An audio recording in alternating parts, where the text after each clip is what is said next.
So in the middle of the sugya of Kashrus in the workplace, Kashrus shilas that come up. Yesterday we dealt with a whole string of different shilas that were negeya in regards to sharing communal kitchens and various shilas of basar v'chalav, using treif kelim in a hotel or conference and the like.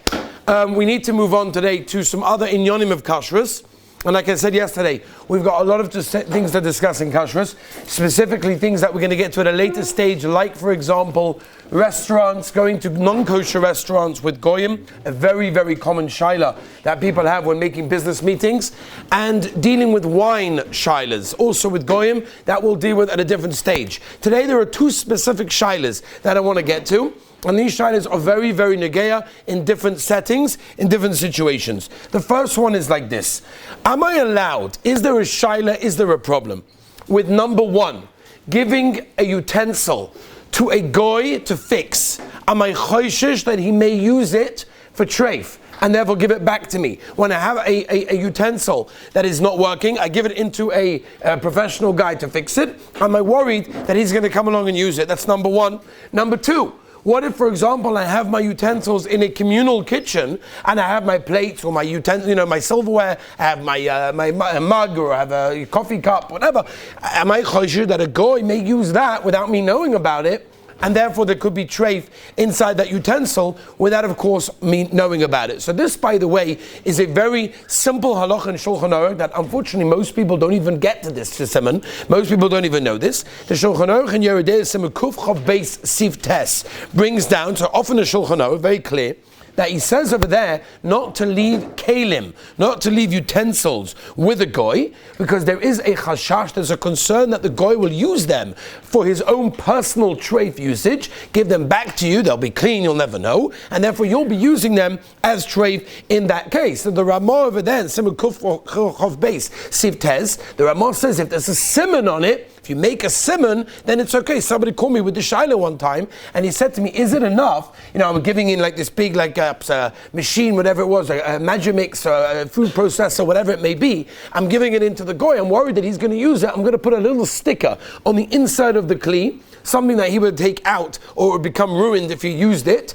And this, when it gets back to me, I'll be okay. And I said to him, that's great. That's the Ramah. The Ramah says if you have a simon on it, then you're okay whatsoever. So we have two shailas. Number one, can I give in a kli to a utensil to a goy to fix it? Am I choshesh who's going to use it? And more importantly to our discussion, am I allowed to leave my kelim in a communal kitchen worrying that, do I have to be worried that the goy may come along to use it? So again, the Ramah clearly says that if, for example, you have a simon, you're okay. If you do not have a simon, the Ramah paskins, you need to do hagola. That means you need to kasher the kli before using it yourself, unless it's the next day after 24 hours. After 24 hours, it's already considered to be okay because of a halacha called a svek sveika, a double suffix, which whatever we're not going to explain right now, but it's going to be mutter in that case. The question is, how long is a chashash? Meaning, how long do I have to leave it by the goy or in the communal kitchen in the office for it to be a chashash that a goy used it? So the Ramah says a half a day.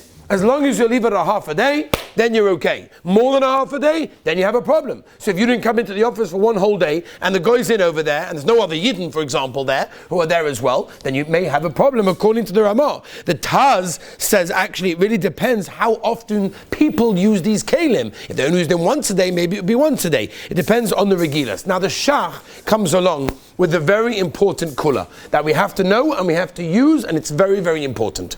The Shach, Yeridei Simon Kuf Chav Beis, tells us as follows.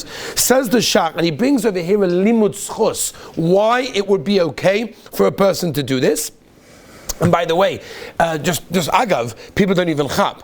If you have a goyish cleaner in your home, and you leave the goyish cleaner in your home, and you go out, and this is very negeya. People have live-ins, people have cleaners, they go out for a few hours with the kids, the cleaner's in the house. What's the heta that the cleaner is not like mehechatesa, you don't have to agol on all your kelim when you come home for supper, because at the end of the day, maybe the goy maybe cooked in those kelim, and therefore you have a chashash of treif over there. Who knows what she brought with her in her bag, and therefore who knows if there's treif inside your kelim? It's the same heta. Comes along the shach, And the Shach brings us a moedik elimutzchos, and he says like this. He says if it's yoytze v'nichnas, then we're okay. Meaning, if a yid is going in and coming out the whole time, we're not worried. Which means, if it's a situation when, for example, in an office, a communal office, you've got kelim over there, I leave my plate, my cutlery, I leave my silverware, my coffee mug, whatever is over there. If as long as there are yidden going in and out at different times, doesn't make a difference how long, then we're not worried that the goy is going to come along and use it over there. And in fact, if you look in the tshuva from the Bel Zadayin, in Shevet HaKahos Chelik Vov Simon Reish Pei Aleph, he brings a big svara to be makel, especially talking about cleaners in the home, leaving cleaning the home. And again, this could be the gay if you have an office and you have goysha cleaning crew that come in and you have kosher kelim in there. So what's the heta to have a goysha person coming to clean over there? The Shevet HaKahos, the Bel Zadayin says that at the end of the day, a svara to be makel is nowadays a cleaner comes in not to cook. If they're coming in to help with the kids and cook for the kids, then you may have a big shaila. But if they're coming in solely to to clean, then we're not choishish that they're going to cook. Zuk the Bel Zadayin and Shevet HaKahasi, there's a big svara to be makel over there, especially as I would know if he cooked in there. There's a tshuva nigros Moshe, by the way, Yeridei Chelik of Simon Samach Aleph, where he brings over there as well the same idea of what's the het of having a cleaner in your home that's a goyish cleaner using your kelim or around your kelim, whatever choishish they're going to use it. And Rav Moshe basically says, and only if the goy has a right to cook. For example, some people do allow a goyish person to cook. Obviously, in China, it's a bishul akum. We'll have to get to maybe a different time. But if we're not dealing with bishul akum, we do allow the cleaner sometimes to heat up food for the kids. People do that. If that's the case, then you have to be choishish over there. But lechatchila, be careful. But after 24 hours, you could generally be mekel, as we said previously from the Ramah, because you have a sveika. The next shaila we have to get to, very, very important shaila. And there are two parts to the shaila. And that is number one. When I order something online, whether it's Uber Eats, whether it's Wolt, whatever, I order food, especially if it's meat, right? Even fish, cheese, whatever, but for sure meat. What's the heta to know that that is actually kosher meat? How do I know it's even kosher? That's number one. Do I have to worry about something called basar shenis'alem min ha'ayim? That means meat that wasn't watched, and therefore who knows if the guy may have done something with it? That's question number one. Question number two is if I've got an office, a warehouse, whatever it may be, and I have a communal fridge, and that is the fridge where everybody comes in the beginning of the day, they put in their sandwiches, they put in their salads, they put in their lunch. Very, very common, this question.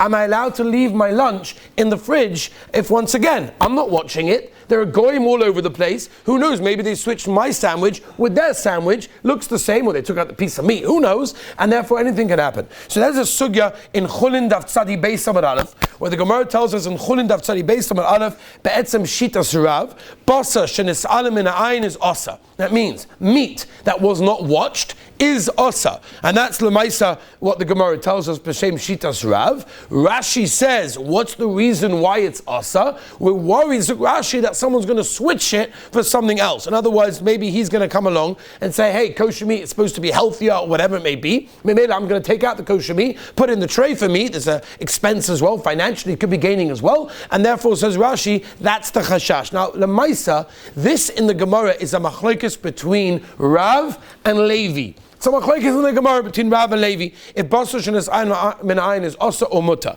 Now there are many poskim, Rishonim especially, that go with shitas Levi, that hold that basar shenis'alem min ha'ayin is muta, and as I paskin Rashi, the Ran, the Ravon, and the Rabbeinu Tam.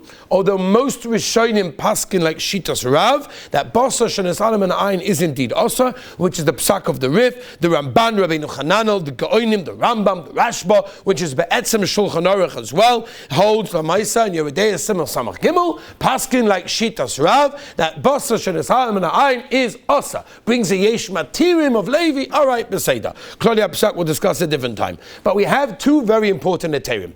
Heter number one is if it has a simon on it. That means, everyone's familiar, but if it has a simon, that means I recognize the piece. I recognize the kosher food. If it has a simon, because I recognize it, then I'm not worried, because I know this is kosher. I know this piece. I know the cut. I know what the guy gave me. And therefore, that's heter number one. Heter number two is if it's sealed, which is what many Kashrus authorities rely on when they do deliveries, is they seal it with something that's unbreakable. And if it's sealed with something unbreakable, if the goy would undo it, would open it, then I would know that he opened it. And once I know that he opened it, I know that he messed with it, and then I'll have the shaila. But according to that, seeding, and by the way, makes enough kamina if it's meat, if it's fish, if it's cheese, depending on how many seedings. We're not going to go through all the details at this moment of time. But when it comes, for example, to deliveries, right? Let's go with that shaila number one that we discussed a moment ago. When I order an Uber Eats, when I order a Wolt, whatever it may be, am I choishish that maybe the goy would have switched it or not? So the Shulchan Aruch in Yeridei Simon Samach Ches, there are Chashulchan Paskins this way, Halacha Lamaisa, Paskins, that only if the goy has a financial reason or any other reason that he would have a toyeles to switch it. For example, you ordered a very, very, very fancy, expensive steak. Now he knows he could buy the same steak in a goyish store for a quarter of the price, maybe even less. So he has a reason to get a very fancy, expensive steak and then replace it with some garbage. And therefore he has a reason. But if he doesn't have a reason to switch it, we are not choishish. Kashrus says this also this far. We're not choishish that the guy is going to steal stam and then say, hey, well, I need to replace it. That we're not worried. It's only when the guy has a toyeles from switching it, whether it's financially, whether it's health-wise, whatever, then we're choishish, right? If we're not choishish, we're not worried. I'll give you an example. Ma'aser Shahaya. Avrech calls me up from the Mei Yeshiva. He's an Avrech in the Mei. And he says to me, I'm in the Mei Yeshiva, and I'm coming home tonight to some dinner. I have a shaila bossa shenis alam in ayin. I said, well, what are you talking about? He said, his father is a non-Jewish person. His mother was Jewish, versteht sich. His father was not Jewish, and his father came to visit him in Koilo, and just said to him, my dear son, I'm going to pick up some food on the way back. Well, we'll have dinner tonight. I'll pick up the food. We'll eat it in your house. And he's like, I don't know what to do. My father's a goy. He's picking up the food. Is he allowed to go along and bring it to me? Is that a shaila? Boss, shenasalim and ayin. So answer, I told him, based on what we just said from the Shulchan Aruch L'maisam, there are Chashulchan and others, there's no te'eles in that. We're not choishish is going to be mazik somebody else, steal from somebody else, and therefore we're not worried in that case over there. So when it comes to ordering food, I order Uber Eats, I order a Wolt, whatever it may be. So it depends like this. It depends on whether or not, again, we're talking about when it was not sealed. If it was sealed and I see it was untouched, there's no shaila. But we're talking about where it was not sealed. Now what? Can I eat it or not? It might say it wasn't sealed. Who knows if the pizza was something that he switched with a non-kosher pizza? So halacha basically is like this. There's a Taz in Yeridei Simon Kuf Yud Ches. The Taz says, in Sikot Ches, there are Chashulchan passing this way also. Says the Taz that if I recognize I order this thing all the time, then I'm not worried. So lechatchela, I'm allowed to eat the pizza even if it wasn't sealed, because I ordered this the whole time. I know what it looks like. Lechatchela, I can eat it. However, Shulchan Aruch in Kuf Yud Zayin tells us that if you don't recognize it, because you don't normally order this type of food, bidi ever there's a mokum to be makel, especially, and this is another het of Bosa Shenasalim and Ayin, if it passed through a Rosh Hashanah. If the delivery guy went through a Rosh Hashanah, so already that's one of their tame over there. When it comes to a common fridge, what is the din when you have an office, and in the office I have a common fridge, and I'm leaving my Fleischiger lunch, my sandwich in there? Am I worried that the guy is going to come along and switch it? So the Chalkus Binyamin brings Reb Shlomo Klug in the Tuv Tam V'das that says like this: when it's not given over to the goy to hold, to watch, to deliver, there's no chashash. In other words, when was there a chashash? When I give it to the goy to watch, to hold, to deliver, to take somewhere, to look after it, whatever.